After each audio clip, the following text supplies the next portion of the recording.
Assalamu alaikum cemaat. Biz jemdi bışırı turasında video çağırıp anan göң desek, kebirki adamlar bilbeyt eken бұл нәрсені.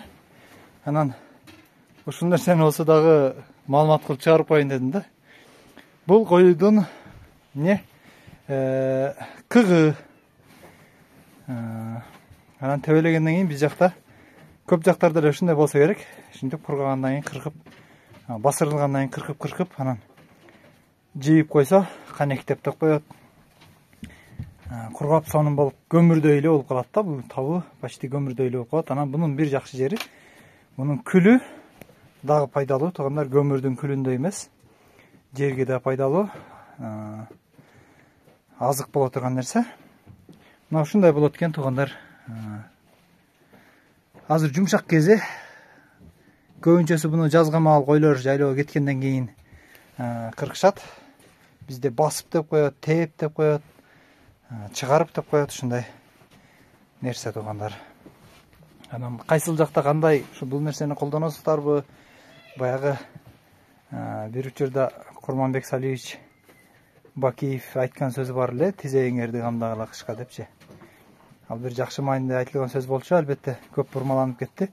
Мына ушул нерсе туугандар. Тезек деген, тезектин мааниси дагы бар. Тезектин бул жайлоолордо айрыкча уй баласынан көбүнчөсү заңдап кеткенден кийин ошол нерсени оодарып кургатып алса, мына ушун тезек дейт.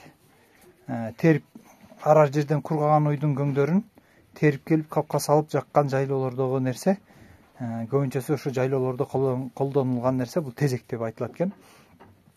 Ал эми бул нерсе бул көң дейт. Бул нерсенин атынан дагы жерлердин аты бар, башкача айтканда көңдүк деген дагы жерлер бар. Мына ушундай туугандар. Буну кыркып туруп жыйып коебуз эшикке, анан кургап жакшынакай болуп отун болуп калат туугандар. Анан таптуу болот. Койдуку өзүнчө күчтүү болот. Уйдукунан айырма койдуку күчтүү болот. Ал эми бул нерсенин заманбап методу бул азыр уйдун кыгынан, койдун кыгынан чогултуп, биогаз чыгарып, мына ушул методго өтүп келатабыз. Бул дагы бир бизге болгон бир жаратылыштын, Алланын берген бир жакшы нерселеринин белеги деп сиздерди ишендирип кетем.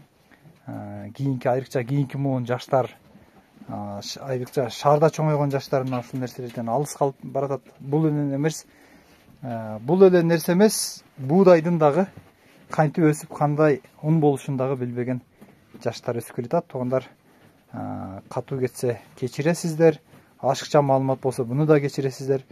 Кээ бир балдарга, кээ бир жаштарга ушул нерсе бир кичине болсо дагы сабак маалымат болуп калабы деген ниетте ушул видеону чыгардык.